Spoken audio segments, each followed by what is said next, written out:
and leave my babies alone. A lot of times it's just the way it's this gender specific roles that Exactly. we're growing out of. Because I would notice like a lot of my friends, they have kids, they like, I'm babysitting today. It's like, you're not babysitting. No, Those you're not are kids. babysitting. You're Okay. taking care of your kids. Exactly. So we have to normalize fathers taking care. And you know what, the fathers that do show up, let's give them a hand clap. You know what I'm saying? Because there's a lot of them that do it, and that's what they should I do. agree. I also want people to understand, too, you have to teach your children boundaries. Because sometimes when you babysit them, depending on the age, I have them come to the bathroom with me because I'm not leaving your baby. Like, if they 1, 2, 3, 4 even. I really like for them to, they have to be with me if I'm babysitting them. But I think it's important to teach them that when somebody is in the bathroom, there's boundaries. Right. And you can't go in the bathroom with them, but you need to And you have to sit your little knock. butt down and don't do nothing. I think it's really important, and this echoes why it's important for parents to actually be part of the school system and actually make sure that they're understanding what the schools are putting into the textbooks, what textbooks they're approving, the syllabus. This is why we have the parent-teacher conferences, school board conferences.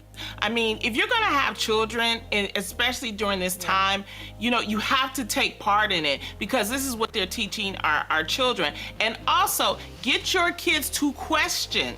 I don't think it's Right. not Yes. disrespectful. Have your kids to question if they feel like something is being learned. And you also have to sit down and talk to your children. I mean, I'm not a mom, but I'm an auntie, and I ask all the time. I ask them, what do you learn in school?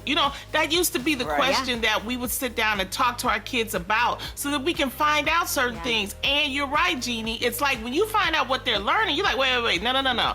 This is Right. what I learned. But more importantly, and this is the last thing I Exactly. want to say, is that it's important for us, especially in this climate, to write our own stories because this is history. And history is so important. I hope each of you ladies are journaling, even if you're just writing down a few things about how you're feeling. We're going through a pandemic right now.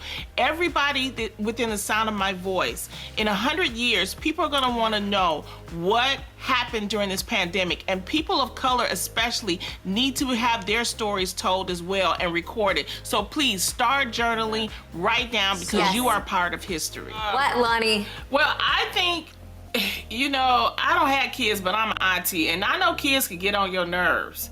But like, I agree with you, Munchkin. It's like right now it's a pandemic and we have to all band together. We do Zoom calls in the morning, and we have we have a lot of females that have had a lot of babies last year for some reason. Yes. Because of the pandemic.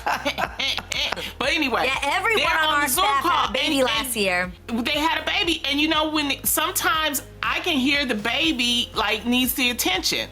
And so what we tell them, we say, go get the baby.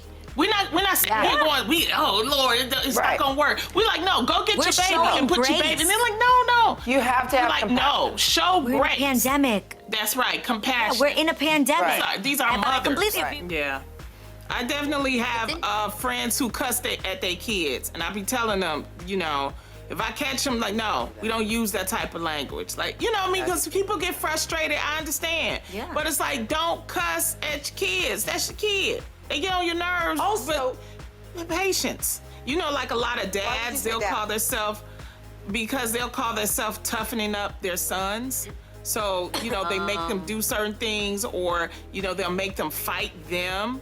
And it's just that we have to be careful of how, we have these, because it was done to us, that we have to do it to our kids and, our nieces and our nephews. And it's like, we have to learn, I'm glad that we're living in modern times right now where we can actually define bullying and say, let's stop it. Because, 20 or 30 years ago, we didn't have that. It was just, it was what it was. Now we are identifying it. We're understanding that it's right. And if you're a parent, it's okay to ask for help. If you don't understand some stuff, you know, you go to your community colleges, they have parenting classes, they have all kind of ways to help you out. It's no excuse, you know, and even Google some stuff, you know, and you can find out more information on being a better parent. I do it to be a better auntie, so.